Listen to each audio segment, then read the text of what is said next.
Good evening and welcome to tonight's driver's ed class. We are going to be covering driving on the highway and sharing the road with tractor trailers, motorcycles, pedestrians. So please sign in. We'll wait for everybody to join us. Good evening, good evening.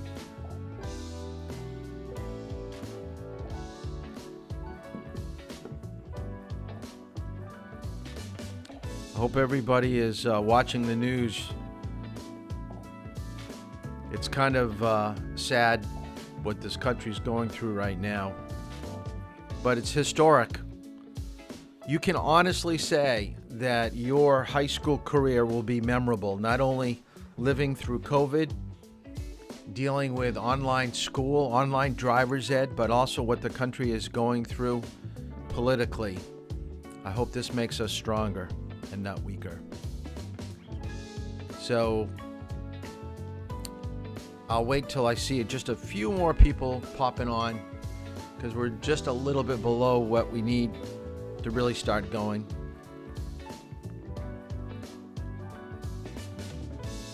I do have a few times tomorrow in the afternoon. I've got a 4 o'clock, 1 o'clock.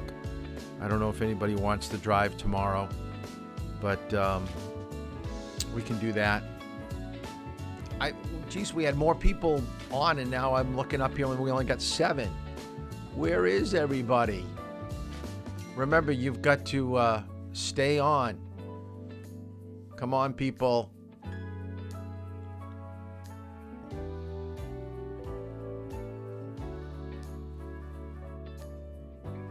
Should have more than what we've got.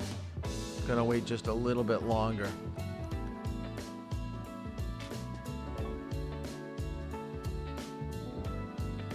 Okay, Michael, I'll give you 4 o'clock tomorrow. Okay, we can do that.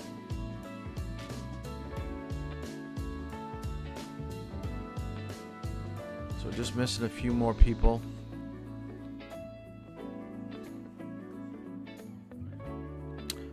The one thing that we're going to have to do, I've got a few of you that are already finished.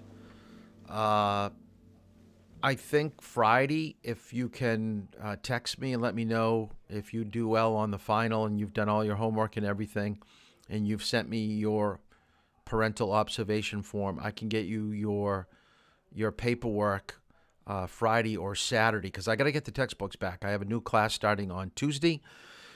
It's not a big class, but I still need the majority of the textbooks. So you do not get paperwork.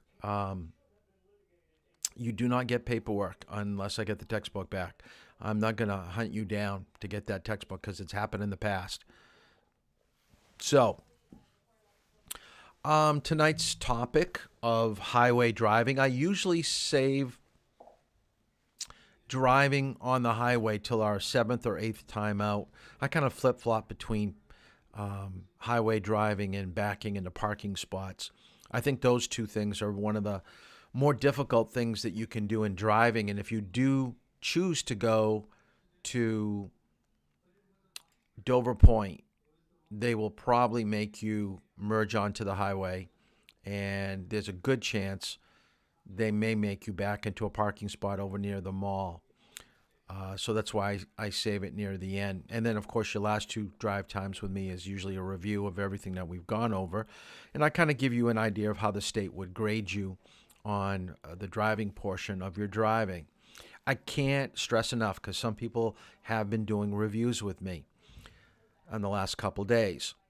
You have to get ready with the mindset that when you go for your driver's test, you are performing, and you want to tighten up any loose ends in your driving. Meaning, if I give you the grace of going a little bit faster than I might or I should have, I give you a 5 mile per hour buffer, but sometimes you guys are going a little faster than that. Stopping beyond your stop lines. Okay, I may give you a couple inches or a foot. I try to call you out on it, The state will. So remember, when you go for your driver's test, because some of you, will be able to go in the next week or two. I don't know what their scheduling is like, and we'll talk more about that tomorrow too, about what the state is going to do and how to get your time. So we'll talk a little bit about that tomorrow. Tomorrow we'll finish up with distracted driving. There are a few questions about distracted driving on the final. The final is 100 questions. It's going to be at the very end of tomorrow's class. It doesn't take you the whole 2 hours to do the final. And so this last topic will probably go for about 40, 45 minutes. And then I'll send you off to do your final. At the end of tonight's class, the last thing that you have to do is to view sample questions that will be on the final. I have taken the old manual. They had 100 questions. If you take a look at your manual, if you take a look at this thing right here, okay, you go to the very end and you want to study guide, they only give you 11 questions as a study guide. That is horrible.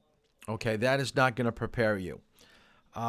So what I've done is I've taken the old manual and I've done a little video of all the questions. So what I do is I put up on the screen, fill in the blank, and I'll read the question, and then I take about 3 or 4 seconds, and then I give you what the answer is.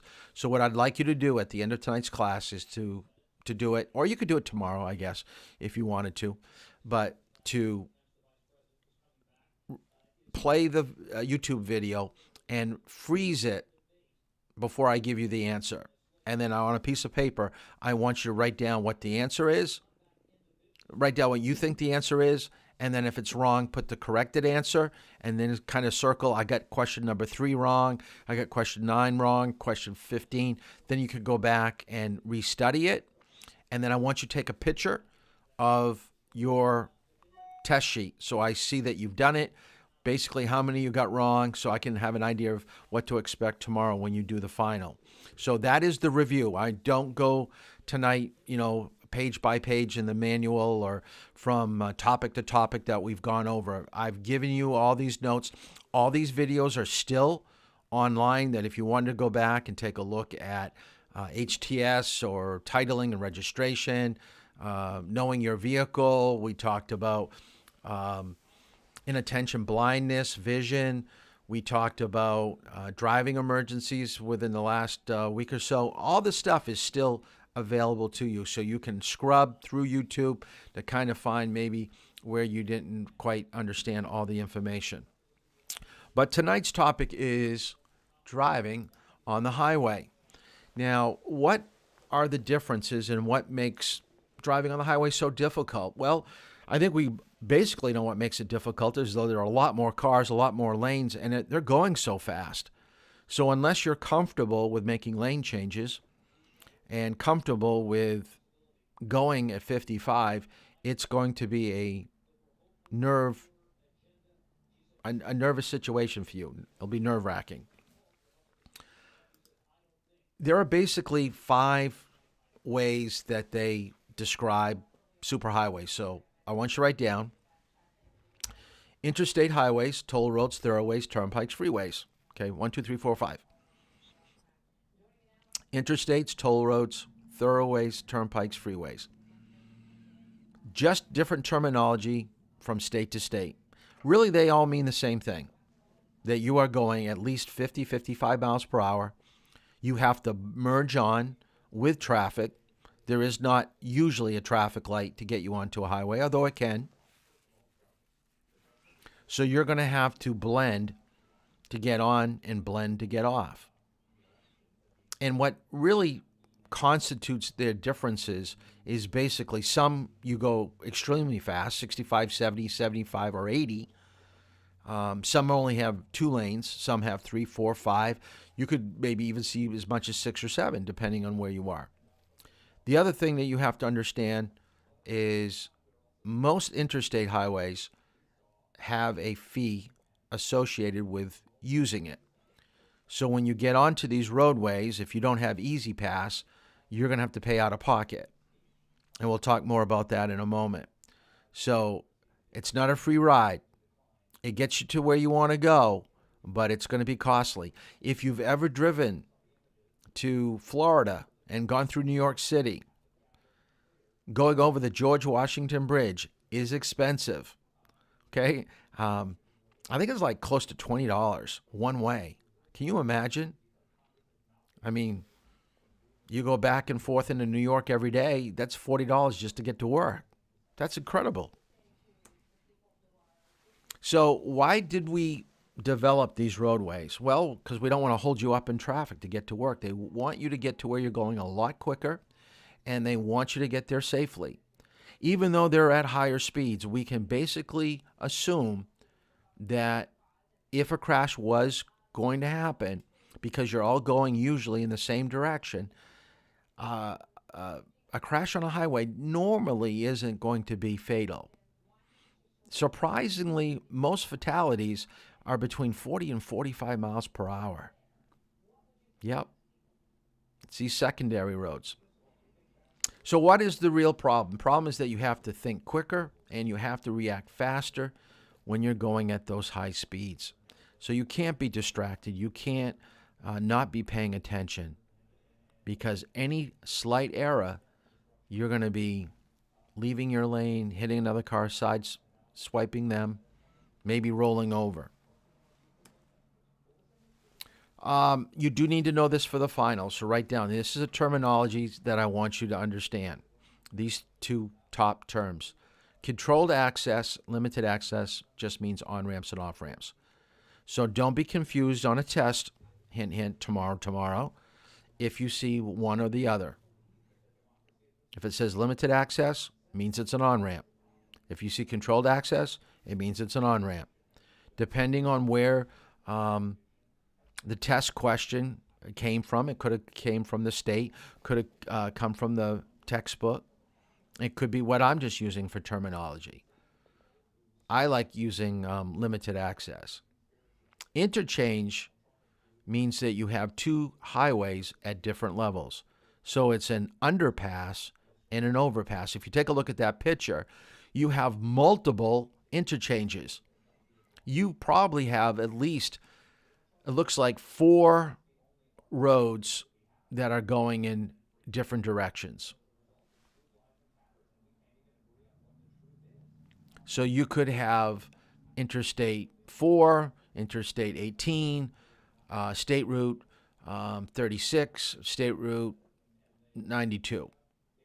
Okay, and remember that depending on where, you can see where those roads are peeling off to, you've got north, south, east, west covered. So you've got to be paying attention to which direction you want to go. North, south, east, west, and what is the roadway that you want to be on. Because these interchanges can be extremely complicated. Now, mile markers are the green reflectors on the side of the road that go by 0.2 of a mile. And when you head north, the numbers go higher. When you head south, they get lower. So it would be like 14.2, 14.4, 14.6. In your notes, the reason why mile markers are important is that if you ever get in a situation where you break down and you've got to tell someone your location, you can't just say I'm on Interstate 95, because Interstate 95 goes from Maine to Florida. So you've got to tell them at least I'm in the state of New Hampshire and I'm at mile marker 8.6. That way they can take a look at a map and basically find you. Now, nowadays, because of GPS, you're going to have a little bit more of a better way of indicating where you are, and they can usually find you. All right. Same thing with east and west. When you go west, the numbers go lower, mile marker. When you go east, they go higher. All right. Oh, I just saw this on the news, so I wanted to bring this up. I just made a note, looked down at my notes. So write this down. Massachusetts is changing its the exits number. But that's really a tongue-tied thing. The exit numbers on the interstate in Massachusetts are changing this week. They are going by the mile markers rather than exit number 5, 6, 7. It used to be chronological order, up or down. New Hampshire still has that. When you get on the Spalding Turnpike, you'll be exit 8, exit 9, exit 10. But Maine and Massachusetts have gone with the federal plan of doing mile markers exit numbers according to mile markers. So you could be at exit 6 and you think, well, I'm going to go up to exit 7 next. No, because if you travel 13 miles, okay, you're going to be now at exit 19. So if you're at exit 6 and you've got to go 13 miles, just add 6 and the 13, you're going to take exit 19. So they go by the mile marker. All right, so write that down so you know that. Tell your parents this is what you learned at driver's ed tonight. I bet your parents don't even know Massachusetts has changed or that even Maine has it. One of the things that we don't do in driver's ed is I don't take you out to drive one day and say, okay, I'm going to pick on Haley because she's all done. I never said, Haley, we're going to drive today until you pass somebody. Now, if the situation does come up where we can pass somebody, I'll let you pass somebody. But it's not something that we look for, okay? So there's a good chance that you haven't passed anybody with your parents. You didn't pass anybody with me. So the first time that you actually pass somebody will be all by yourself. So there are some key points that I want you to think about before you do it. Okay, the first thing is check your rearview mirror to make sure nobody's passing you. Because that'd be kind of embarrassing. You put your directional on to move out to pass somebody, and there's someone going faster than you. You want to pass the person in front of you because they're going too slow, and now someone's passing you because you're going too slow. That happens all the time. So check your rearview mirror, side view mirror, put your signal on. Now go out to pass the person, usually to the left. Now, can you legally pass someone on the right on a highway? If it's a multi-lane highway, you can, but it's preferable that you always pass someone to the left. And usually you want to go at least 5 to 10 miles faster than they are going. And then when you want to get back, you want to look in your rearview mirror. If you can see the whole front end of the vehicle you've just passed, you can see both of their headlights. That is when you're going to move back over with your signal. You don't have to make a shoulder check because you see them in your mirror. They're not in your blind spot because they're behind you. But that is how to pass somebody. So let's just take a look at a little video clip on how to pass. Another common maneuver is passing in the lane of oncoming traffic. It's common, but it's not always safe and must be done cautiously. It becomes a danger because of the judgment factors that we don't judge distance very well. The problem is twofold. It's hard to tell how long it's going to take to accelerate to get past the car we're trying to pass. And it's hard to tell how close the car is in the oncoming lane and how fast that car is traveling towards you. It's risky business because drivers have a hard time judging that dynamic movement. If you do plan to pass, keep this in mind. An oncoming car or truck does not seem to be traveling as fast as it really is. Here's a good rule of thumb. If an oncoming car is far enough away that it does not seem to be moving at all, then it is generally far enough away for you to safely make your pass. But if you can see that oncoming car is moving, then it's a different story. If you go out there to look and you see that car looks like it's moving towards you, you better tuck back in again because you're probably too close. There are other times when it is not safe to pass. If your view is blocked by either a hill or a curve, don't pass. Assume there is an oncoming car or truck just out of sight. Passing requires extreme caution because of the threat of having a head-on collision. When you talk about having a head-on collision, you're talking about doubling and tripling the forces, and maybe the forces even quadruple, depends on your speed and the nature of the car coming towards you. Also, avoid passing at intersections. This includes intersecting roads, railroad crossings, even entrances to shopping centers. If you are on a 2-lane road, pass only on the left.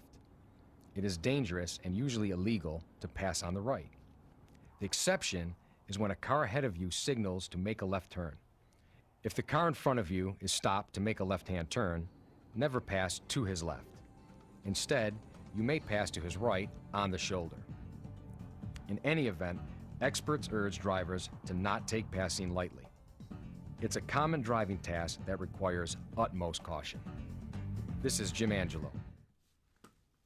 So that's just an overview of how to pass correctly. The other thing that I want you to be familiar with is when you're driving on the highway, and a lot of times they're not well lit, depending on where you are. Now, if you're in the city, you're going to have lights over your exits. But a lot of times, you're not going to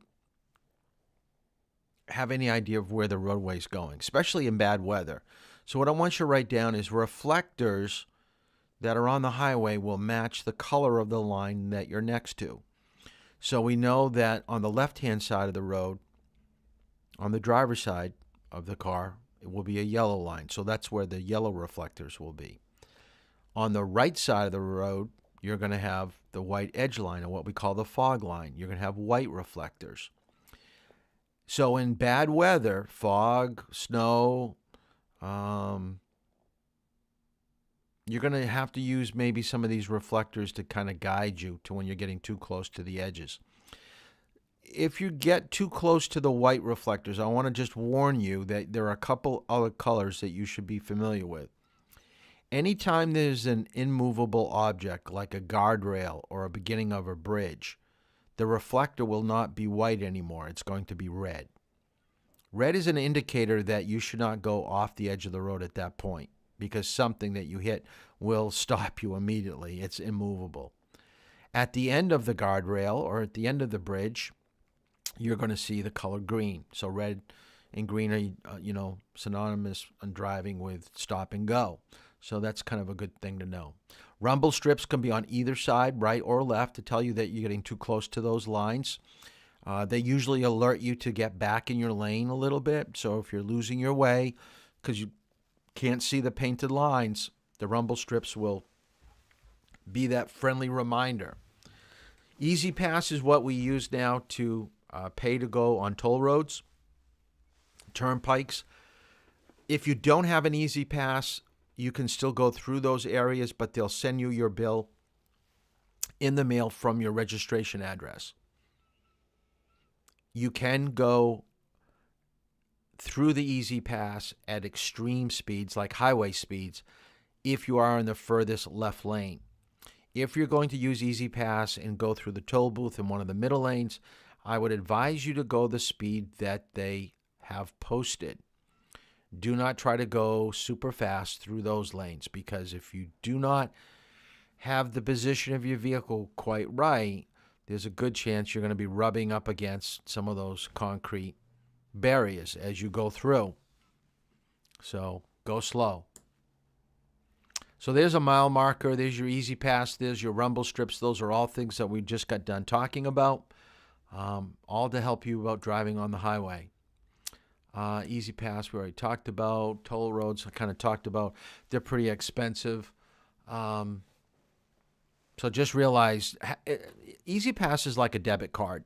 So you put so much money, and as your car goes through that little module that's on your windshield, it just kind of gets scanned and it just deducts from your account. That is how that works. So just make sure that you have enough in your account. But don't be surprised if you go on the highway down south that some of these tolls can be quite expensive. So you may get a bill of $30, $40, $50 on a trip. So here you go. Okay. Pay by mail is $4.60.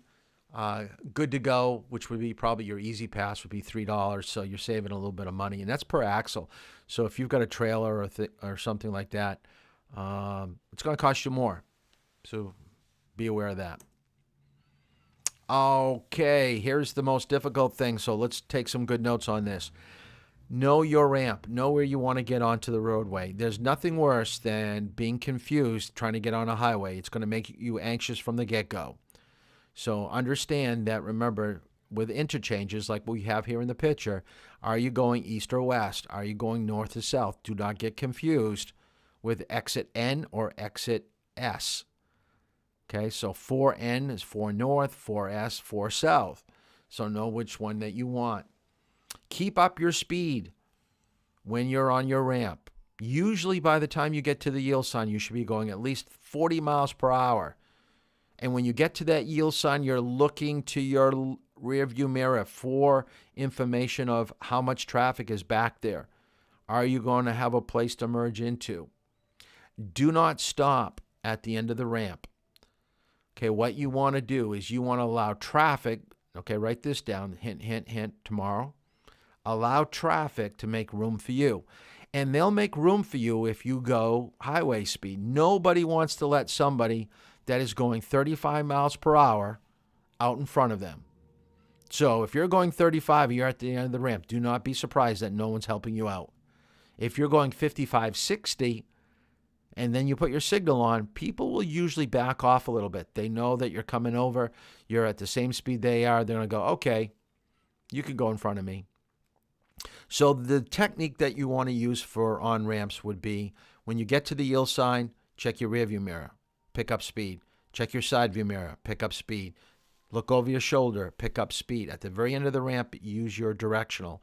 So it's like a lane change, but we kind of flip-flop the first and the last thing that we do on a lane change. We go fast first, and we do our directional at the end. So speed up, check mirrors, blind spot, signal, and then merge out.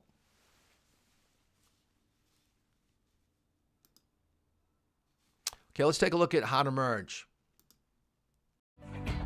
It can be a high-anxiety situation. You're trying to enter the freeway. Cars on the freeway are whizzing by. You're trying to keep an eye on the cars in front of you. Drivers in the cars behind you are eager for their chance to merge. It can be chaotic, and you're the one at the gate. Actually, a merge is probably one of your highest risk maneuvers that you do as a driver. Dr. Terry Klein with Eastern Kentucky University is a leading authority on driving safety and an expert on traffic rules. It's really a rather tricky maneuver because what we're asking you to do as a driver is pay attention to both the things happening in front of you, the things happening behind you, and the things happening 2 lanes to your left or 2 lanes to your right. Dr. Klein says this complicates things because as human beings, we can really pay strict attention to only one thing at a time. So as tense as it may be, you've got to learn how to merge if you want to enter a freeway. The bottom line is that you have to prepare for a merge sooner. Dr. Klein says to prepare for a merge well before you're actually ready to merge. Identify a gap between cars on the freeway where you can merge. Then, continue increasing your speed until you reach the gap you selected. Dr. Klein says instead of increasing speed, drivers have a tendency to actually slow down before merging. A big mistake.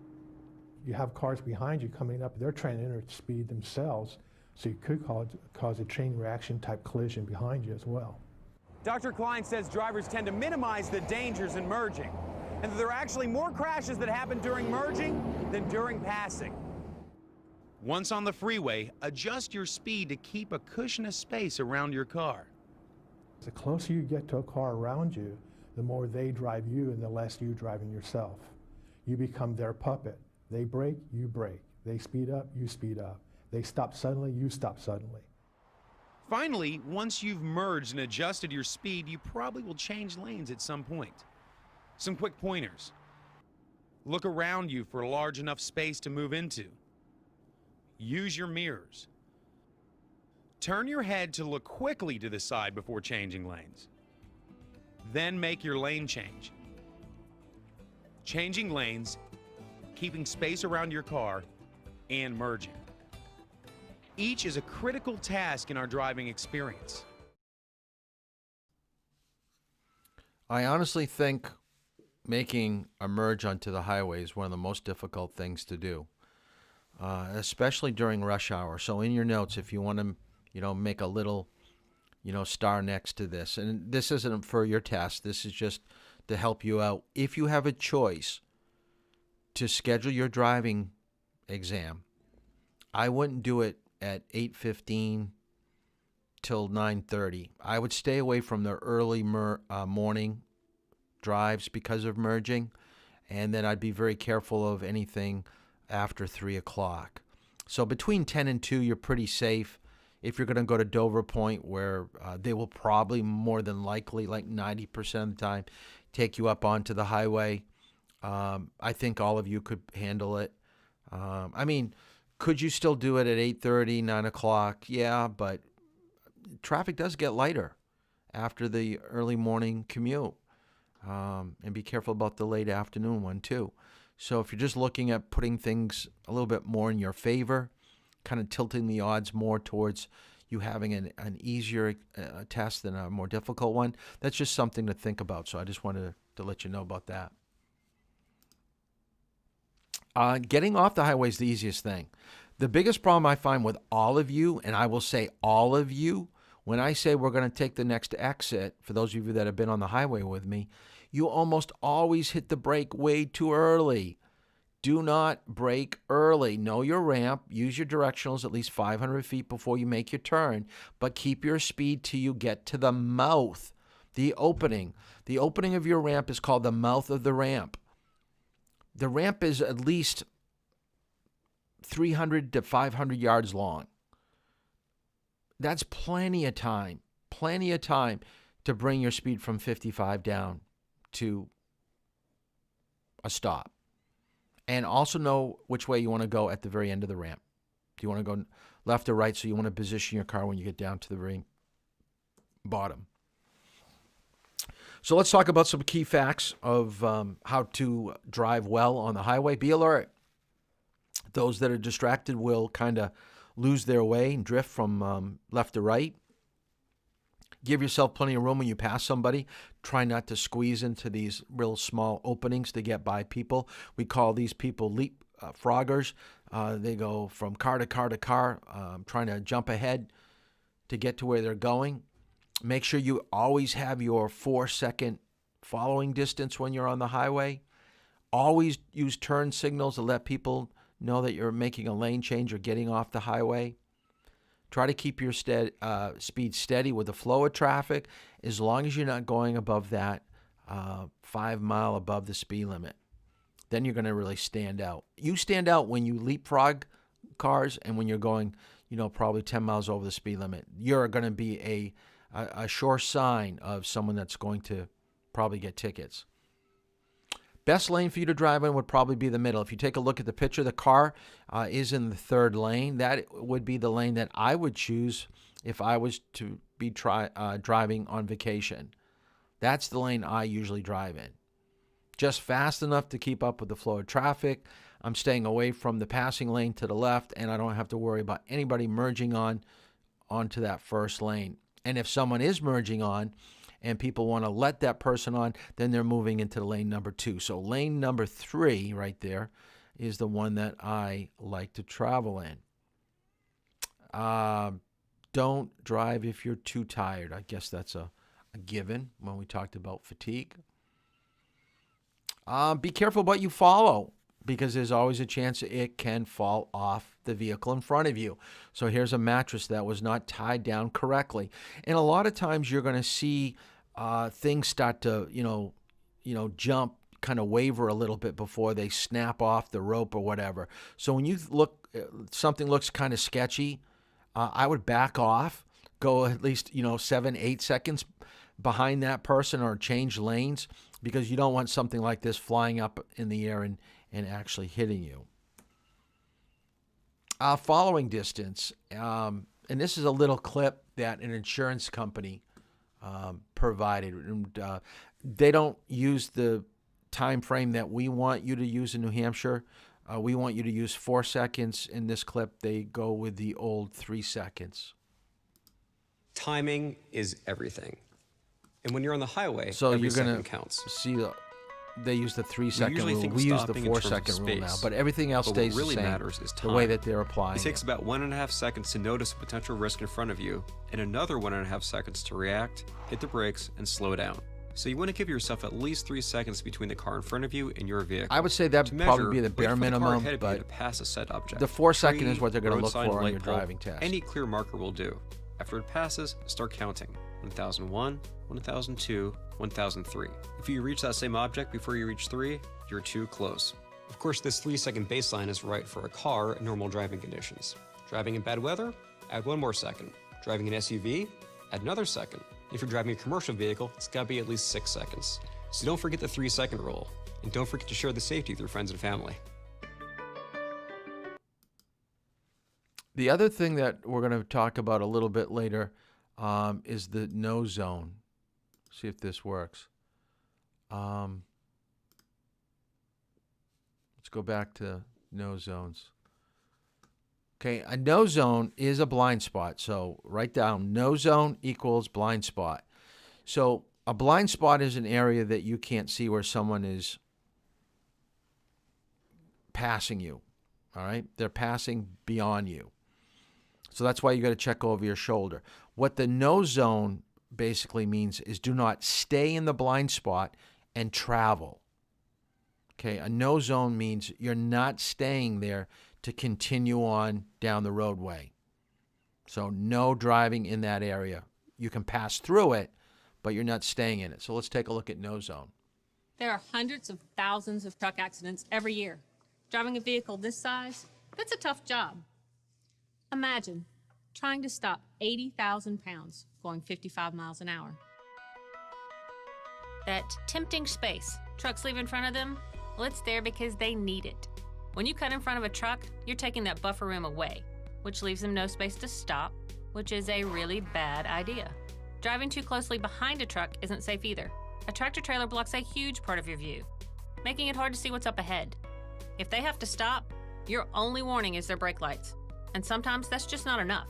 So always allow room for the truck zone, and give yourself a few extra seconds of space in front of or behind them.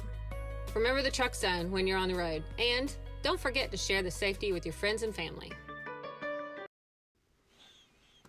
So cars do have no zones, but they're a lot bigger for tractor trailers. Let's talk about traffic circles, roundabouts. They're both circular in nature. The biggest difference is how wide they are.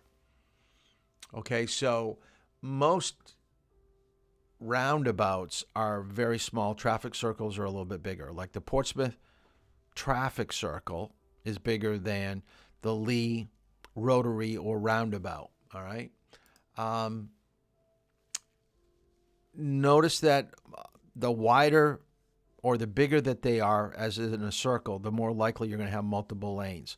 Now, even though Portsmouth doesn't have a designated right and left lane, your position of your vehicle indicates what you're doing. Let's take a look at the Lee one.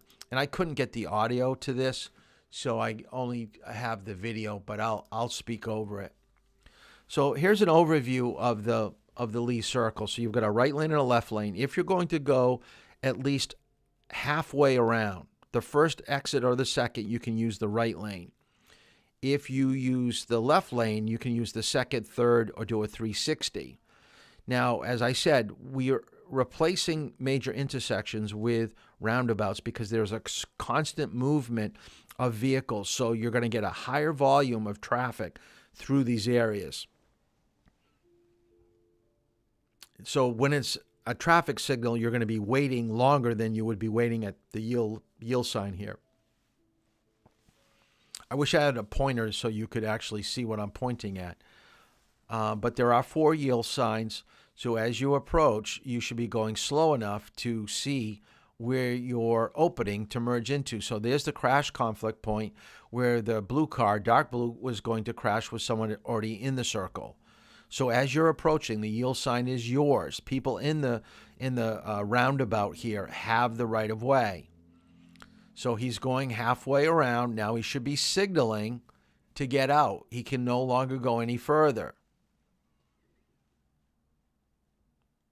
And be very careful when you're next to these large trucks, okay, because they do kind of leak into other lanes. So this is what the sign to the right is, what you see at a roundabout. So that would be the right lane where you could take your first exit, second exit. If you're going to go in the left lane, then basically you're going from the second, third, or as I said, all the way around. So you'll also have arrows on the pavement as well as the signs as you approach. So notice the arrow to the left shows you're going around the circle. So this is from the left lane. It allows you to hit that second exit or the third. And technically you can go all the way around and do a 360.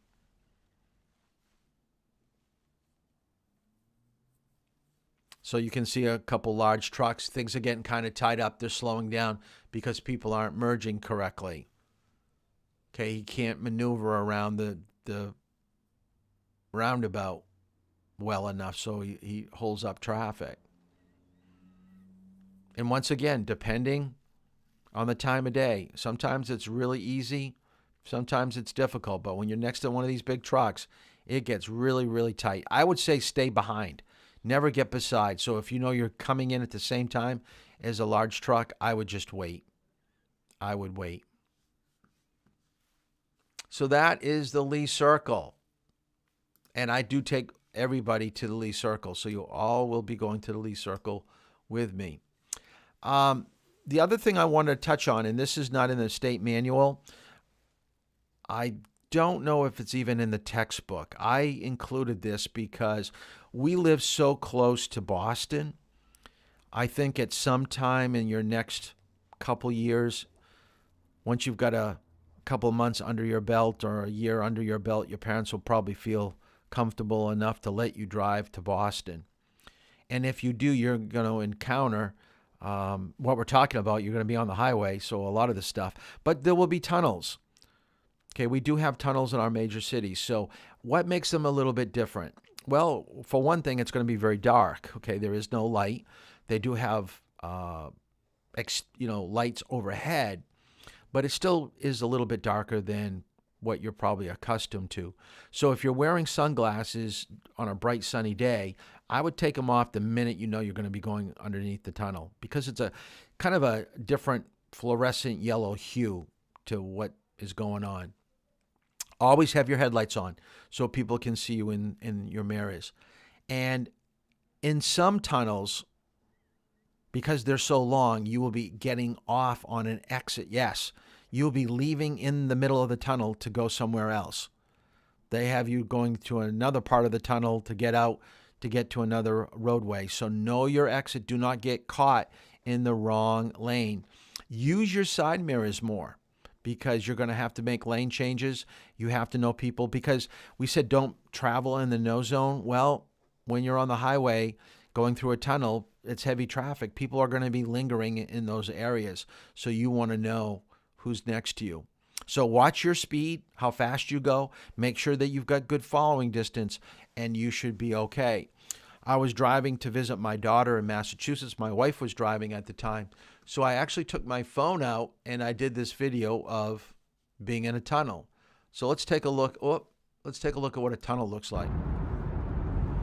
So here we are. We're heading north to go to Route 1. So I told you I like the third lane. So here we are in the third lane.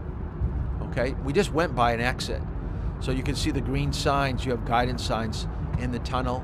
You got arrows telling you which way the tunnel is bending. You got more green signs. We've got an exit off to the right. Being in the middle lane is the best. Notice the following distance is fine. Speed looks pretty good.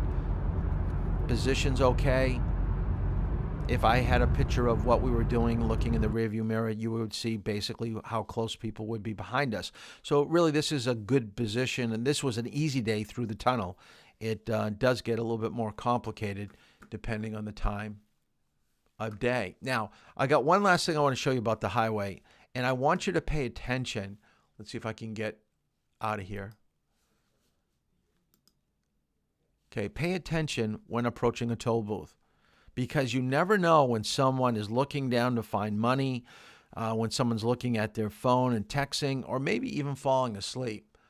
So watch carefully, watch what happens. So look in the middle. Went airborne. Okay, right over. I think he crashed right into one of those toll booth attendance places. But here was a person that I think probably was falling asleep, because notice that was at a good rate of speed. Everybody else is lining up to get ready to go through, and you get that one car hitting that and going right up over. Okay, the next thing that I want to talk about is being on the highway with large trucks. There's nothing that's going to probably make you feel more uncomfortable than to know that you've got your 4 seconds in front of you. You're in one of those middle lanes that I told you about. Everything is going fine. You're driving on the highway and you think you're doing a great job. Then all of a sudden, you got a truck to the left of you, you got a truck to the right, and then you look in your rearview mirror and you got one right behind you. The only space that you can truly control, have complete control over, is the space in front of you. So write that down. When you're on the highway, the only space that you have complete control over is the space in front, because you're controlling that 4-second following distance. If the car in front of you slows down, you slow down more. He speeds up, then you can speed up. But when you have someone right beside you, they can basically do just what you do. You speed up, they speed up. You slow down, they slow down. So if they're really door to door with you, they can stay that way for a long period of time if they wanted to mess with you. So when you get a truck left to the right of you and behind you, it does feel like you're getting closed in on. And it does get kind of uncomfortable. So we're going to talk about tractor trailers just a little bit. Now we're going to skip over the fatigue part. Oh, here we go. Tractor trailers. I don't even have it on here. I guess I took it out.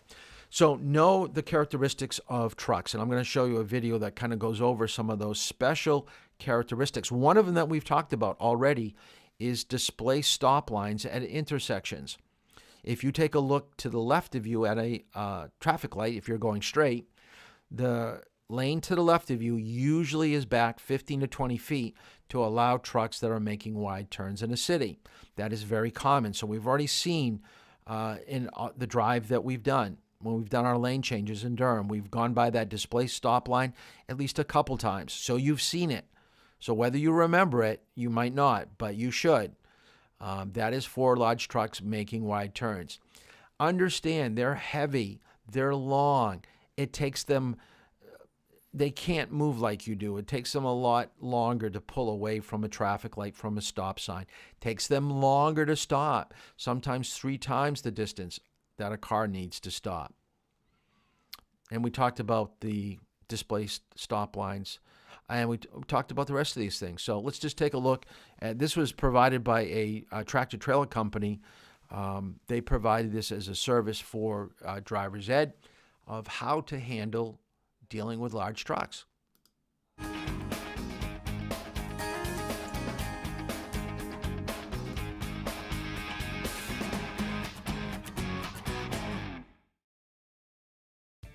Hello, my name is Ralph Garcia, and I'm a professional truck driver with 37 years experience on the road with 3.5 million miles of safe driving. Today, you're going to have the opportunity to hear firsthand from professional truck drivers how to maneuver around a truck safely. First of all, let's go over some tips before we get started. Never cut in front of a truck. Give us enough room. Second, stay out of the blind spots around a truck. Third, have enough cushion behind us. Don't follow too closely so you have enough time to stop. Also, trucks make wide right turns. Give us enough space to do those turns. And if you break down on the side of the road, make sure you get far enough off the road that you're safe. And last but not least, distracted driving. Don't text and drive. Stay off that phone. Let's get started, and we're going to hear from our drivers.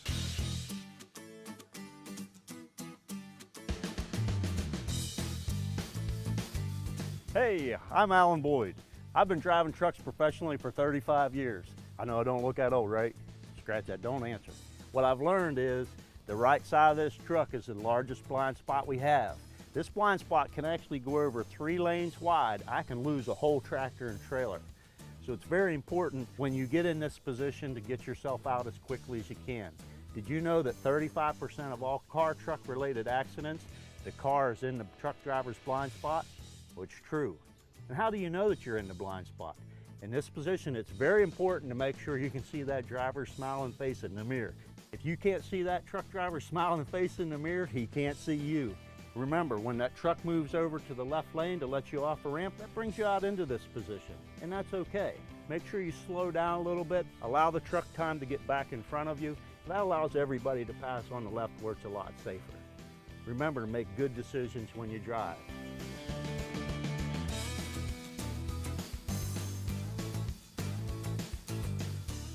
Hi, I'm Alfonso Lewis. I've been a professional truck driver for 28 years, have 1.4 million safe driving miles. and today I want to talk to you about the rear blind spot of a tractor trailer.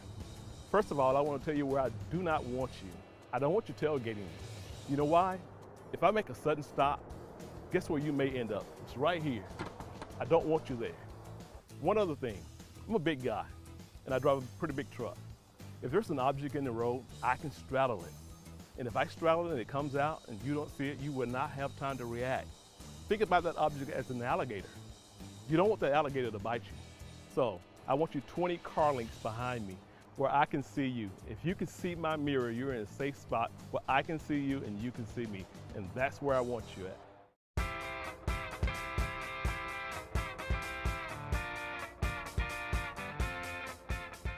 Hello, my name's Don Biggerstaff. I'm a professional truck driver. I've been in the industry for 37 years and have accumulated 1.4 million safe driving miles. And I'm here today to tell you about one of the blind spots that we have on the truck. The left side, the driver's side. We see you best out of this side from our vantage point in the truck. And this is the side that we want you to pass us on. But I need to make it clear. We do have a small blind spot located about where this car is, right behind the driver's seat in the truck. If you're in this position, we could lose you in our mirrors and not see you. So if you find yourself in this spot beside the truck, we want you to safely maneuver on around us. That keeps us safer and you safer. And really, that's what the Share the Road program is all about.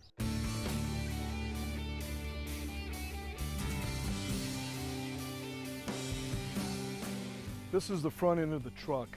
The worst thing you could do is cut in front of a truck. Rule of thumb, look in your rear view mirror, and when you can see the whole truck in that mirror, that's the time to come over. That usually puts you 10 car lengths in front of our vehicle. Your car usually weighs 4,000 pounds, and fully loaded, this semi could weigh up to 80,000 pounds. And going 60 miles an hour, it could take the length of a football field and 2 end zones to stop. So what you're telling me, Ralph, then is that if I'm driving a 4,000 pound car, that'd be 20 times my weight. That's right. That'd be like a 200-pound wrestler wrestling a man weighing 4,000 pounds. Exactly, kind of like me wrestling you.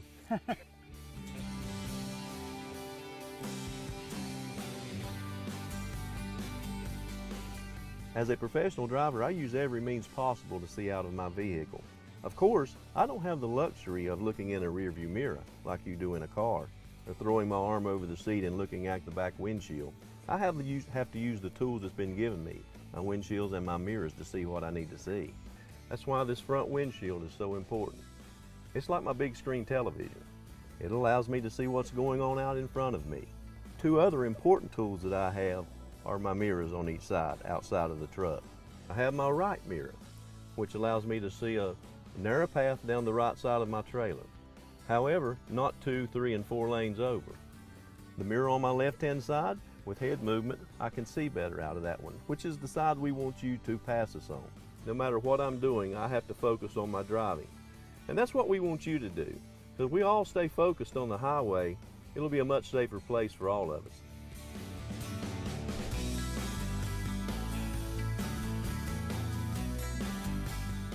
Distracted driving is just as dangerous as drunk driving.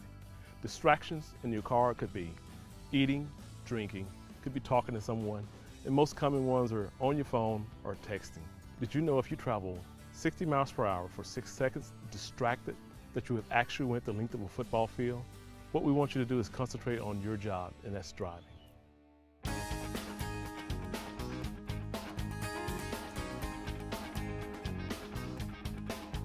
You know, we had a lot of fun doing this video, and I hope you got the understanding that we're very proud of our record and we're very passionate about safety. And we've interjected some humor to make it fun. However, when you're driving, there is one place that you absolutely must keep your focus, and that's in a construction zone. You know, a construction zone is simply a temporary inconvenience for a major improvement. You know, those guys that are working on that road are working on that road for one reason, and that's to make the highway safer.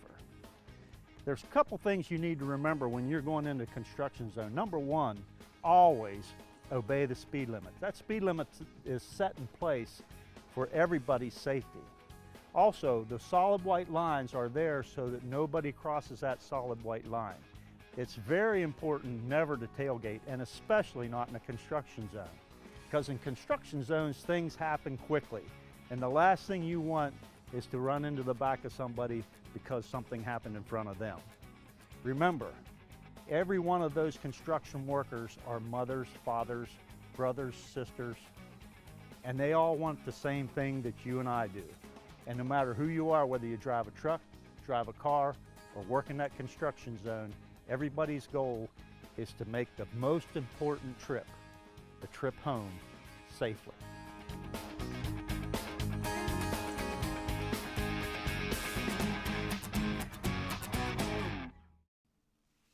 I think one of the most important things that they talked about was just be careful with construction zones because lanes drop and traffic gets pushed either left or right.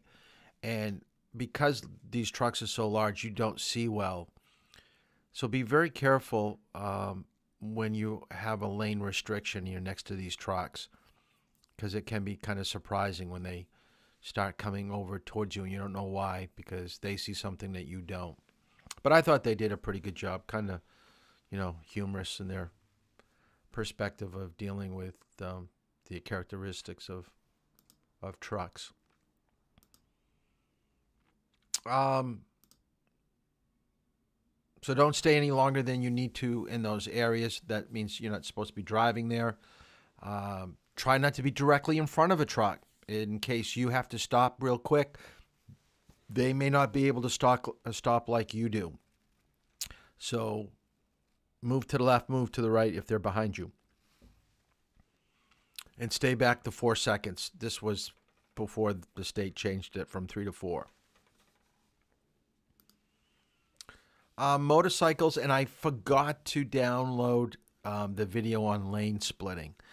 Now, we are in the midst of the coldest temperatures of the year, so we aren't going to see scooters or motorcycles probably out on the road for the next probably month and a half, probably the end of February if we get some temperatures in the high 40s, early 50s. There are some people that keep their motorcycles on the road all year long. So if it's real nice out, they may bundle up and get out. But I doubt that you'll see anything around Durham when we're driving in the next week or two. Doesn't mean that we don't think about bicycles, because bicycles are still out on the road. I saw a bicycle today, actually. But motorcycles, because they go so fast and that chill factor, you probably just won't see them that much. So we're going to talk a little bit about what can we expect in the summertime when we're around motorcycles. They take a lot of risk. This was an article of a motorcyclist here in New Hampshire, by the way, that was traveling 185 miles per hour on his motorcycle. That is insane. You're not going to see a person going that fast from a distance. You could be looking in your rearview mirror and you go, oh, there's nobody behind me. And the next second you hear this, goes right by you. He moves that fast at 185 miles per hour. So if you were to change lanes because you saw a pothole or something in the road, you want to get out of the way, and he was just going to, zoom down the left lane, he wouldn't even see you moving over until it was too late. I mean, this was insane that he's traveling at this speed. So be extremely careful trying to pick up motorcycles. And there are certain things that we need to do by picking up. And like I said, I don't know what I did with the lane splitting. I thought that I had it downloaded, but I do not. I do not see it listed here, so I do not have it in my queue. Okay, I do want you to write this down. When it comes to motorcycle crashes with vehicles, it's the motorcycle rider that loses. Okay, he doesn't have the protection that we do with an automobile. But when it comes down to analyzing who is at fault, what we have found, it's about 50-50. That cars aren't using signals, they don't see the motorcyclist, they don't judge the speed, and they pull out in front, or the motorcycle is going extremely fast, following too closely, passing on a breakdown lane that's not a designated lane. That's what lane splitting kind of is. So lane splitting, let me just mention, is that anytime a motorcycle uses the breakdown lane or the area just to the left of you on a highway where the dotted line is, and he makes it his lane. And what they do is they kind of filter down that little thin, narrow area alongside cars. Not able to do that, at least not in New England. I mean, out west, maybe. I've heard that in some states you can do that, but not around here.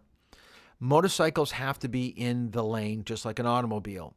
So they have the whole width of the lane. So if it's a 8-foot, 10-foot width lane, that little tiny motorcycle can take up the whole area. Now, they can go side by side. They can ride, and that's called two abreast. Side by side is called abreast. Usually, with the handlebars and everything, they're about 2 feet wide. And unless they've got reflective clothing and their headlight on, it's very hard to see a motorcyclist. So if you can't see them, you can't judge their speed. And then the other thing that most people don't think about, unless they just stop for a moment, if you had a car and a motorcycle side by side on the highway, traveling 60 miles per hour, and they both put on their brakes, who's going to stop first? Well, the motorcyclist, because he's lighter and he has better control of his front and rear brake. So don't assume you're going 60 with a motorcycle. Well, if he brakes, I'll be able to brake too. No, you're going to probably hit him from behind. So be very careful getting behind a motorcyclist, because if they brake and you don't get to your brakes at the right time or the right amount, you're going to run them over. Okay, so be aware of that. Left-hand turns. This is going to be on the final. Most problems with motorcycles is that they think cars see them. So a car is planning on making a left-hand turn. So the car's got its directional on making a left. He looks up ahead and he thinks, oh, the coast is clear. Little does he know there's a motorcycle hidden in the driving scene up ahead. He just didn't pick him out. So be very, very careful if you're a motorcycle rider, seeing a car with a left-hand turn signal on. And I'm going to show you a video. When you think about driver's ed, you know you're doing your 10 hours with me, but when it comes to motorcycle training, they're not going to put a instructor on the motorcycle with you. So how do they train people to get a motorcycle license? And we're going to talk a little bit more about that in a moment. But I'll show you the course first. Let me talk about it first. Let me get through this. Turn signals don't always cancel off on motorcycles, so understand what they're doing. So just because they have their turn signal on doesn't mean that they're actually turning. You've got to basically look at what I've tried to stress with you, is that when you see a car with a turn signal on, are they slowing down? Are they changing their position? So if you're saying, yes, signal is on, yes, they're slowing down, yes, they're changing their position, then I would assume that they're going to turn. Okay, that's the way you got to approach it. And approach it the same way with a motorcycle, if you're a motorcycle rider. Following distance should be more because they stop better. I know that motorcyclists will kind of be changing lanes a lot just so that they can be seen, because when you see motion or movement, your eyes will kind of gravitate to checking a mirror or something, so you'll see them. As a automobile rider, make sure you don't move into the same lane as a motorcyclist. Make sure you give them that whole lane width that they need. And a lot of times they're moving around on the road because there's stuff that they just can't hit that's not that big of a deal for you. And by the way, if a motorcycle hits something, it can be pretty bad. Watch this.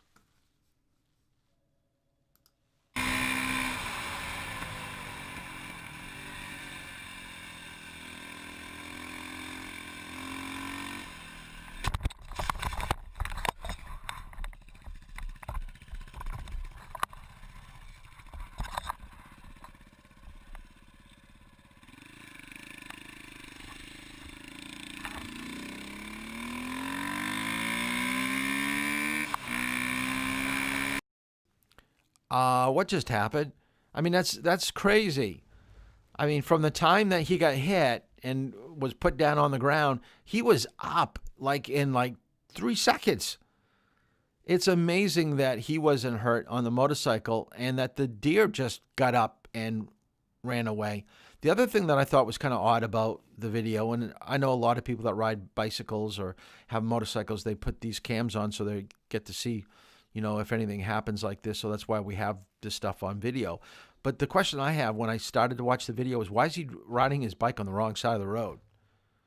Okay, it was kind of a, rural area, but still, it gives me some impressions that this may not be the best motorcyclist rider. Okay, so as a motorcycle rider, make sure that you're scanning the road, looking for movement of animals, because as you can see, it will put you down.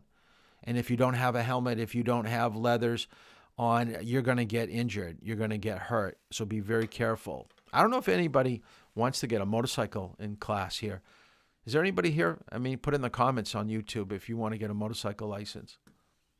Be kind of interesting to know. Other problems for motorcycle riders that may not be problems for you in an automobile is crosswinds, of course, any type of bad weather, fog, snow. Like I said, they do ride their bike in the snow, but it's awfully cold. Rain. Railroad crossings cause problems because it's raised up. Metal bridges freeze, so they're going to be a wobbling sensation. Groove pavement, road surface, all these areas are going to be issues for people on a motorcycle. So let's take a look at the motorcycle class. So here's the safety course. It is DMV sponsored. I have a clip from the Pennsylvania motorcycle course, but we have it just like they do. We have a novice and an experienced course, and they go, I believe, from April to October. And if they do if you do this course, they'll do the exam for you to get your designation on your license as a motorcyclist rider. So you don't have to go with the state. If you want to just take it with the state and skip over the motorcycle course, you can do that. They will give you a permit that allows you to practice for about 2 weeks on your own in a parking lot and back roads. And then they're going to bring you to the testing site and make you go through cones. You'll see this in the video, but I highly would recommend the motorcycle course because you do learn a lot.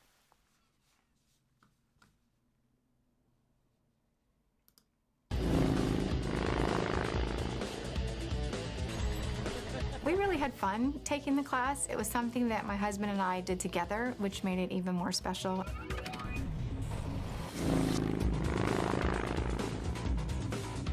I thought, boy, this is going to be, why am I going to go do this? I've been riding so long, there's nothing I can, what are they going to teach me or what are they going to show me?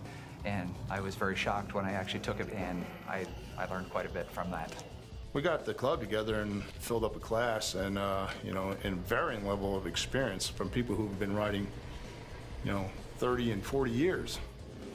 And every one of them, when we got done with the class, was worthwhile.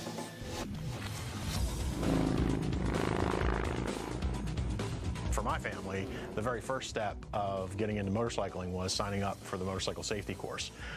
Because even before we went out to invest money in buying a motorcycle, it was important for us to learn the intricacies of riding the bike, and you certainly want to be prepared for the road risks. Since taking that course and learning at least that one technique alone, it's probably saved my life at least 15 times.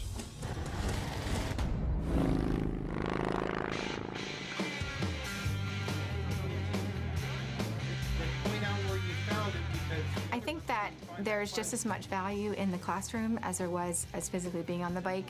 So when you go out and you get on the bike, all that mental stuff is already in there.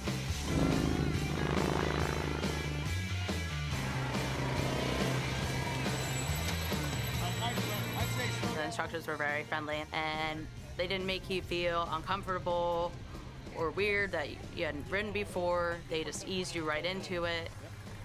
They have you just kind of walking the bikes along as they're on, and you start going around in circles, then you progress into weaving in and out between cones. And the instructor stood in front of the cones, and at the last moment, he would point left or right, and you had to do like an evasive move. It was just that last split second which way to turn. And if you make a mistake, then you learn from it. He actually threw it was a piece of block on the ground, like a 2x4, and you actually, instead of going around it, go right through it. It just teaches you that if something's on the road and you're going like 55, 60, there's no sense of trying to go around it. You can't, because you ain't gonna have time to look left and right. Just go right straight through it. You're constantly scanning ahead, and that's one of the things they teach you in the course. You are looking at the car in front of you, but you're actually looking further down. You're watching those intersections on your side. You know, and these are some of the things that I never thought about, but the course talked about.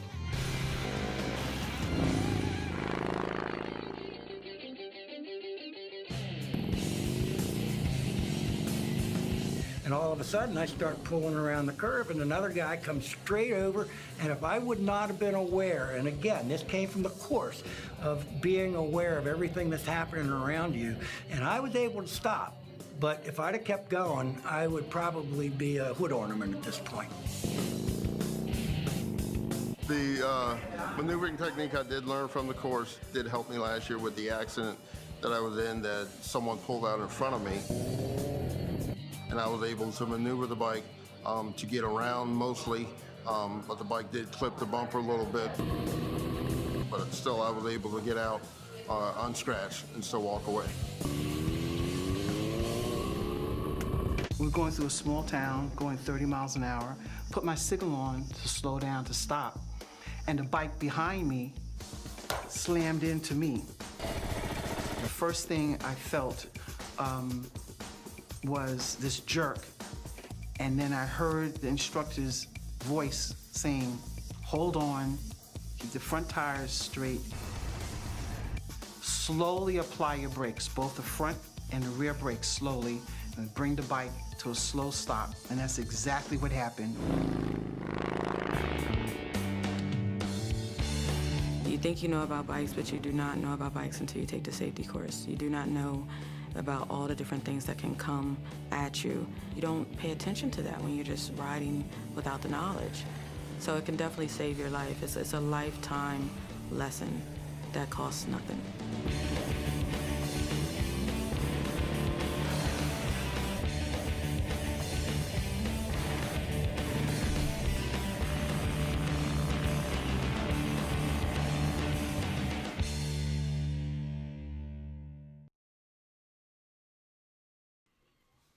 So it's a real good course. I've only heard good things from the New Hampshire one too, so I would highly recommend taking this if this was something that you're interested in. Bike safety. Like I said, I saw a bike today.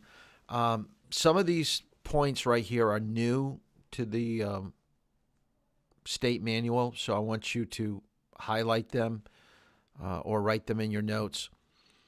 Is when passing a bike, every driver of a vehicle shall exercise due care by leaving reasonable and prudent distance between the vehicle and the bike.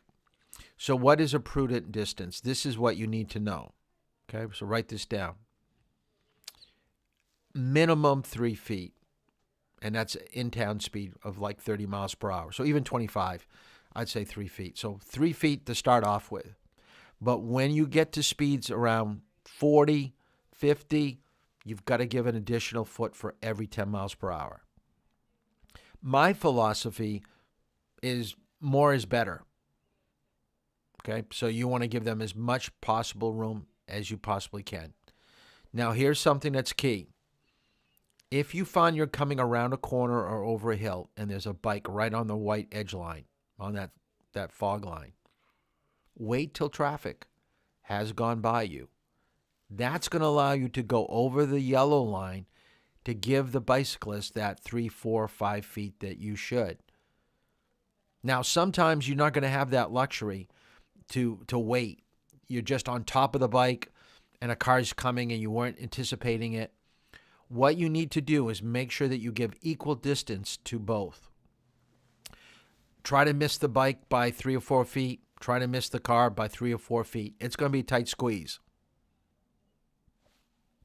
But the best way to handle it is to stop and let the car go by and then go around. So let's take a look at bike safety. What did I do with that?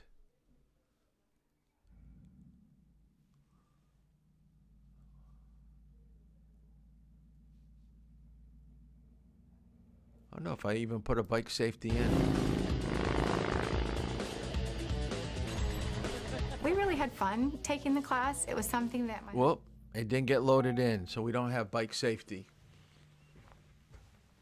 So let's just kind of go through the laws. Obey the rules, the same as a driver would do.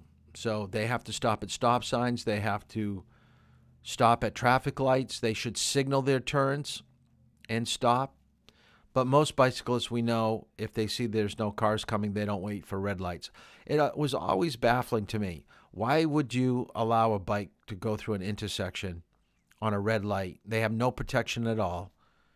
And yet we're in a car with airbags, metal all around us, and we wait, even though we don't see a single car in any direction, to the sides, behind us, and we're waiting, and waiting. And a bicycle just rides right by us like, see you later, sucker, and they just go on down the road. It's like they don't even care. It's always baffled me. So when I see that a bicyclist's been hit, I always think maybe they weren't doing what they were supposed to do. And we're getting to see more and more bicyclists hit by cars, especially in metropolitan areas like Massachusetts. And by the way, there have been some bike incidents in Durham, so be extremely careful. Make sure that you're staying side by side or a single lane if you're holding up traffic. Don't ride on the sidewalk. Can't do that with a bike. Never hang on to a vehicle to travel down the road. Still have to yield to pedestrians just like you would in an automobile. Never let passengers hold on or get a ride unless there's an attached seat that's wide enough to hold them. Don't have anything that interferes with the bicycle as you ride it. And here's a key one. Always go in the same direction. A lot of people still get confused about people that are walking and people that are on bicycles. So what you've got to remember, anything with wheels goes with traffic. Anything that is jogging or walking goes against it. It faces us. They should have a reflector, brakes that are strong. These are just things that just make sense if you're on a bike. Under 16, you must have protective headgear. So that's not going to apply to you because you're getting your license and you're 16. But maybe you were stopped, or have heard of people, that are 13 or 14 getting stopped by the police. They're going to, request that you put your helmet on. A lot of times, too, you'll see people riding their bike and they put their bike in the back, especially motorcycle riders. They just put it in the back of their bike. That's kind of crazy. A bicyclist should always have one reflective clothing item, a vest, jacket, or helmet strip, and they should have it activated or on a half hour after sunset to a half hour before sunrise. And that is the time frame. Remember, in your notes, make sure you write this down. That is the timeline that you have your lights on. It's not like from 8 o'clock at night till 6 in the morning. So it's not a time frame. It's because the sun sets differently throughout the year. So just remember, a half hour after sunset to a half hour before sunrise.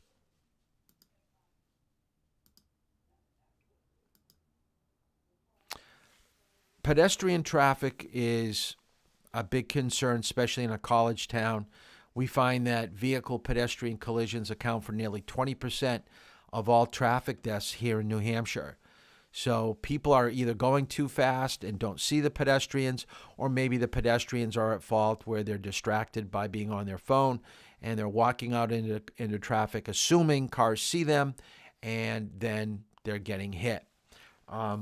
I live in Rochester, and I was just looking at the paper yesterday, and it indicated that a woman in her 50s was struck by a car about a week ago, maybe 5 days ago, and she just died from her injuries, I believe, yesterday or 2 days ago. Pretty sad story. And she was in a crosswalk. So when someone's in a crosswalk, then it basically indicates, you could write this down, if you hit somebody on a crosswalk, you are at fault. It is your responsibility to identify the crosswalk from a distance, see if someone is waiting or walking towards the crosswalk, and yield to that pedestrian. Now, if they're out into traffic, that's a different story. That's jaywalking. They shouldn't be doing that, but at times it happens. So pedestrians have the right of way when they're a crosswalk, as we just mentioned, or crossing an alley or a driveway. Be careful of anybody that you see that is blind. We know it's a white cane with a red tip. They may have a guide dog that is with one of those harnesses, but we have to have extra caution around those people.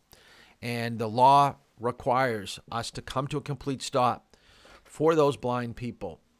And at the very end of this paragraph, it says the person who is blind listens to hear that the vehicle has stopped. Now, that is a problem in hybrids, because hybrids, their engine turns off and we become silent. So it's very difficult for guide dogs to understand that there's a hybrid or an electric car around. They can hear the rumble of a gas engine and tell the blind person it's not safe to cross. But hybrids, it's a little bit more difficult. And try to stay at least that 10-foot distance. That's what they think is necessary for the dog to understand that it's safe to allow their master to cross the roadway. And those dogs have been trained.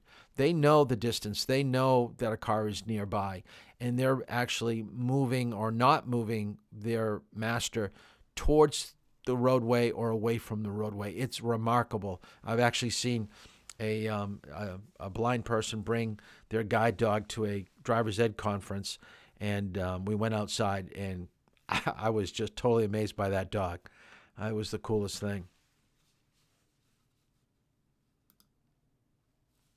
Let's just take a look at the a good commercial that they had for pedestrian safety.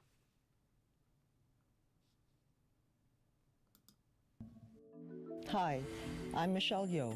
As an actress, I've been in many dangerous situations on screen, but I always get to walk away. In real life, though, most people don't. So when you're walking near traffic, follow these safe steps and help save lives. Drivers and pedestrians share the responsibility of keeping themselves and others safe. Your eyes and ears are your best safety tools. Avoid using electronic devices that distract your attention.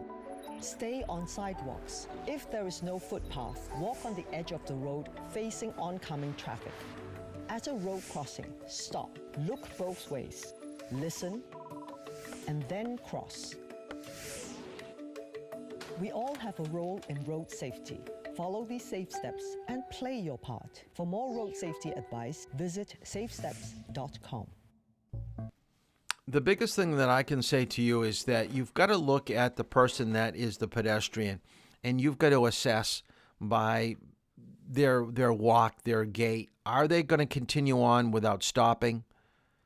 Are they looking at you? You've got to pick up some of these nonverbal cues to deal with some of these pedestrians.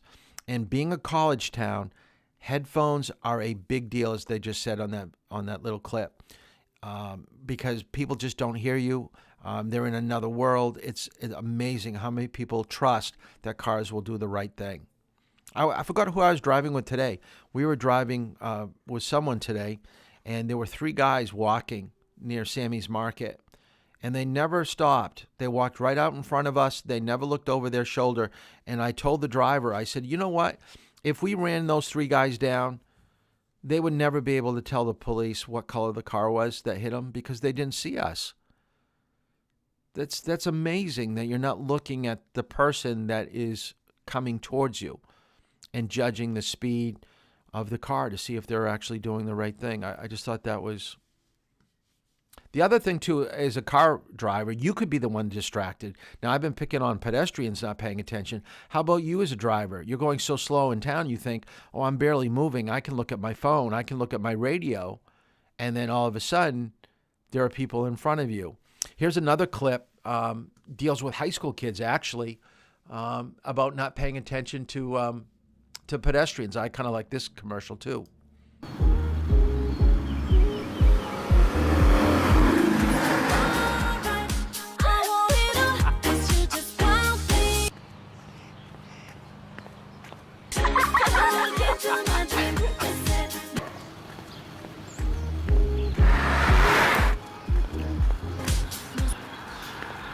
Chris, watch out! I'll never forget that day. The week before graduation, we were so excited. You see headlines about people getting hit, and you never think it could be you or your friends. A split second. I looked away for a split second, and that's all it took. Every day I see that same kid, and every day I think about what could have happened. I swore I would never put anyone in that situation again.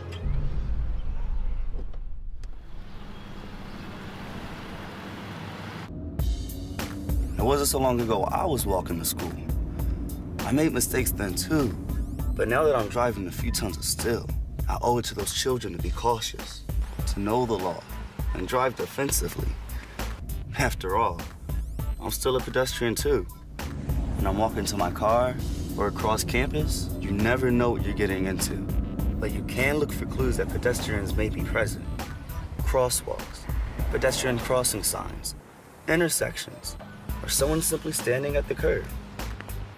When a pedestrian is in a mid-block crosswalk or you're making a turn on a green light, they have the right of way.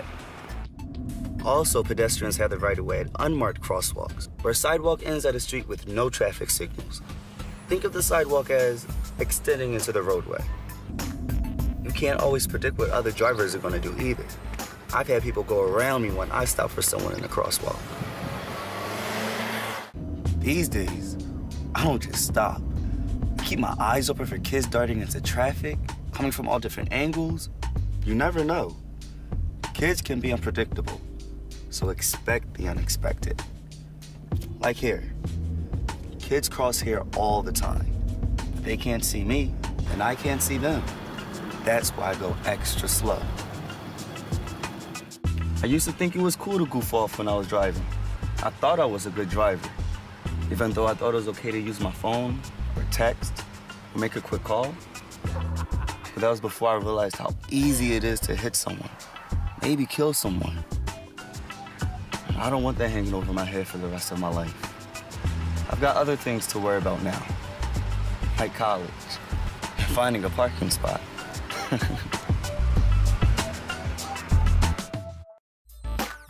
The thing that I really liked about that video was when he talked about the extension of a sidewalk when there isn't a crosswalk.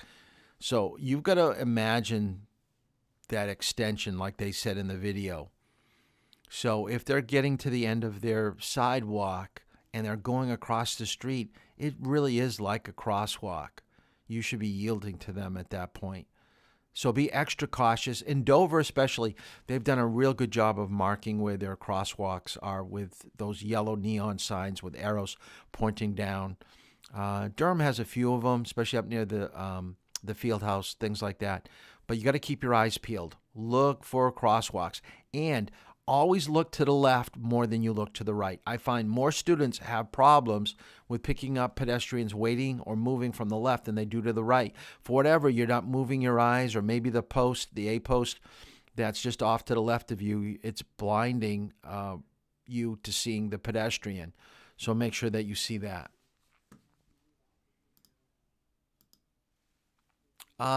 The last thing that I want to talk about, and you do need to know this for the final, it's called the move over law, and it's in every state, which means that if there's an emergency vehicle that has pulled somebody over, or if there's a fire truck or an ambulance, you should leave your lane and go over to the lane to the left of you.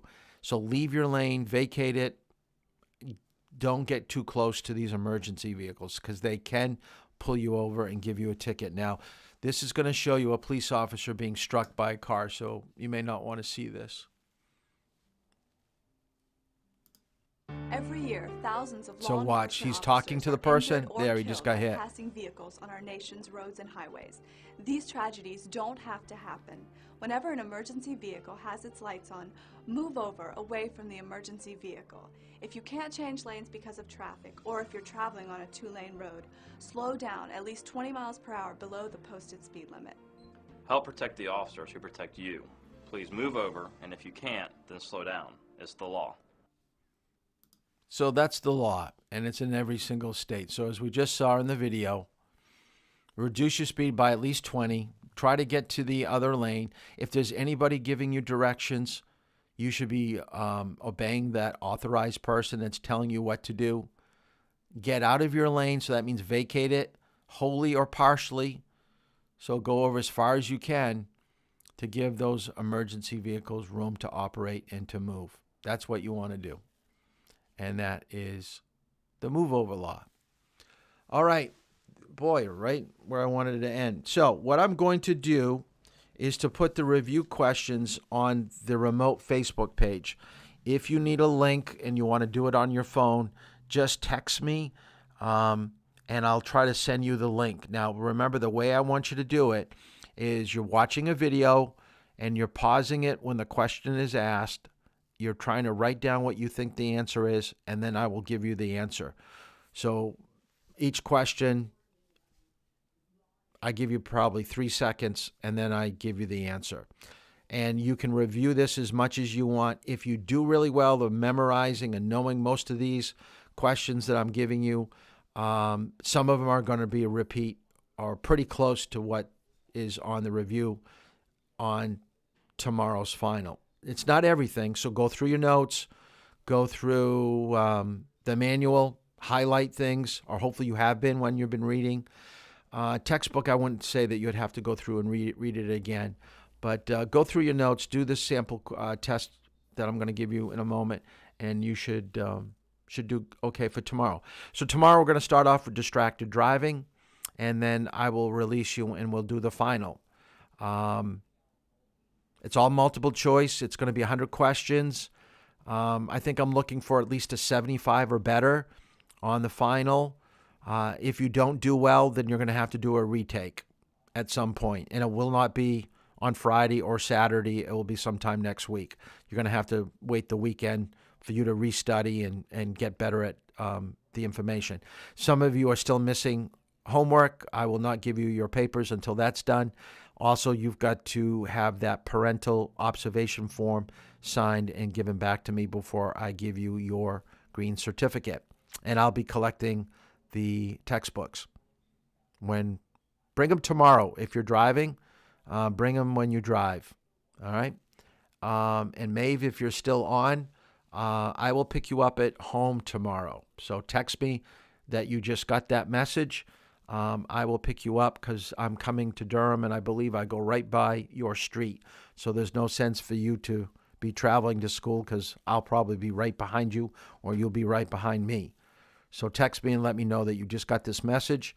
So that's it for tonight. Go to the Facebook page, and I will have it on in the next 5 minutes, the sample questions or the review questions. All right? Have a good night.